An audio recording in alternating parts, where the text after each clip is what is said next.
साल से उन पुरुषों की मदद करता हूँ जिन्हें महिलाओं द्वारा या किसी के द्वारा झूठे केस में फंसाया जाता है। महाराज जी, मेरा प्रश्न है कि कर्म और धर्म के सिद्धांतों के अनुसार जब किसी पर झूठा आरोप लगते हैं तो उसे क्या करना चाहिए और क्या आंतरिक भावना रहनी चाहिए? देखो, पहली बात है, जब हमारे ऊपर झूठा आरोप लगे तो हमें पूरा प्रयास करना चाहिए अपने को सत्य साबित करने का।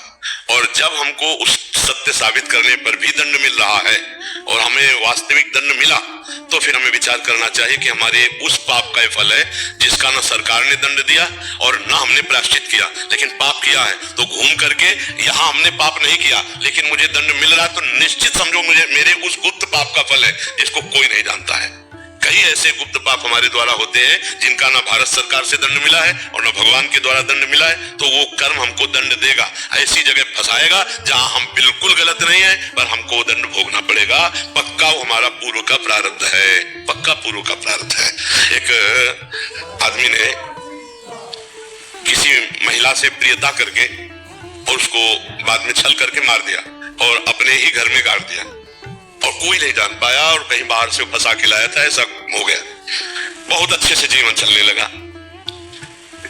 सामने एक स्वर्णकार की दुकान भी थी और घर भी था, घर में दुकान खोले हुए था और दो पुलिस कर्मचारी उसकी सुरक्षा के लिए आया करते थे और वो बहुत बेईमान स्वर्णकार था।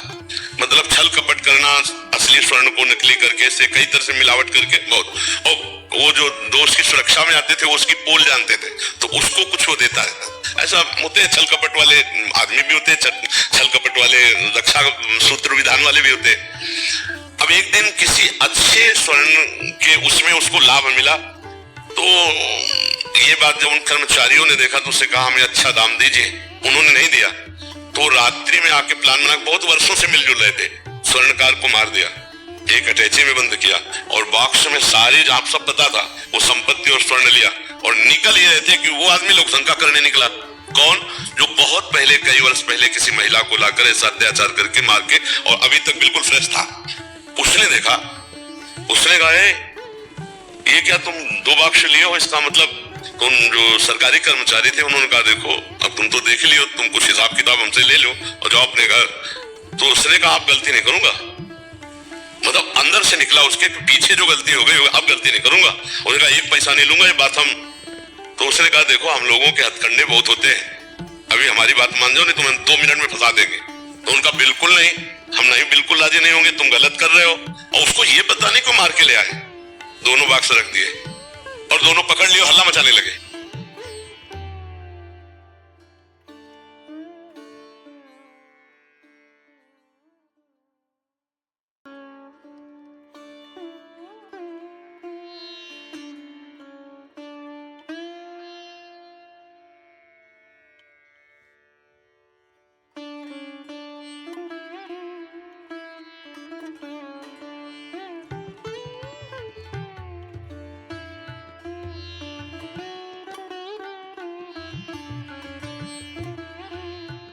बोले पता नहीं ये 2 बॉक्स से लेकर कहां जा, जो खोला तो अरे बोले देखो स्वर्णकार को मार के उसकी धन संपत्ति उसके ऊपर पूरा ब्लेम लगा दिया। अब वो जब कई वर्ष मुकदमा चलता है तब सजा होती है, तो जब सजा देने का नंबर आया तो रो करके बोला जज से कि किसी भी तरह से मैं इस केस में कहीं भी कुछ भी नहीं किया, मैं लोक शंका के लिए निकल रहा था, बस देखा इन लोगों ने ऐसा ऐसा ऐसा। कई वर्ष रुपया पैसा लगा, बहुत परेशान। जज ने तारीख आगे के लिए बढ़ा दी, उसके आंसुओं में दम थी, तो उसने खेल रचा।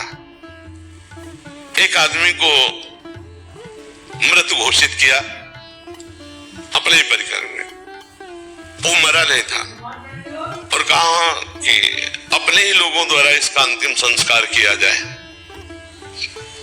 उसको भी बुलवाया और उन कर्मचारियों को भी बुलवाया और कुछ देर सब साथ गए। फिर जब वो अलग बैठे हुए, उसको संस्कार स्थान में ले गए, अलग अलग सब बैठ गए, तो दोनों जो सरकारी कर्मचारी थे वो गए, उससे कहा देखा जिंदगी भर काटेगा जेल, और ऐसे पैसे ले लेते ना तो तू भी और जज जो है उसके यहाँ शरीर में वो यंत्र लगा दिया जिससे वो डायरेक्ट सुन सके। तो उसने कहा चाहे मार डाला जाऊं अब भी, चाहे नरक जाऊं, चाहे जितना कष्ट मिले, अब मैं झूठ नहीं बोलूंगा, मैंने गलती जो की। फिर चुप हो गए। बार बार उसके अंदर पाप निकल रहा है, उसका भी मैं अब गलती नहीं करूंगा।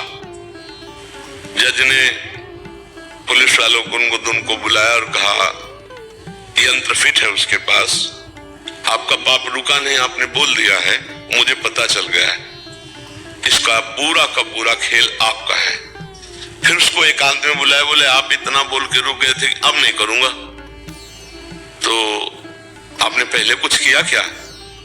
अब वो चुप हो गया। बोले आप रो के कह रहे थे मैं झूठा हूं, मुझे इतना कष्ट मिला, मेरा पैसा खर्चा हुआ, ये हुआ, आप बताओ कुछ किया है?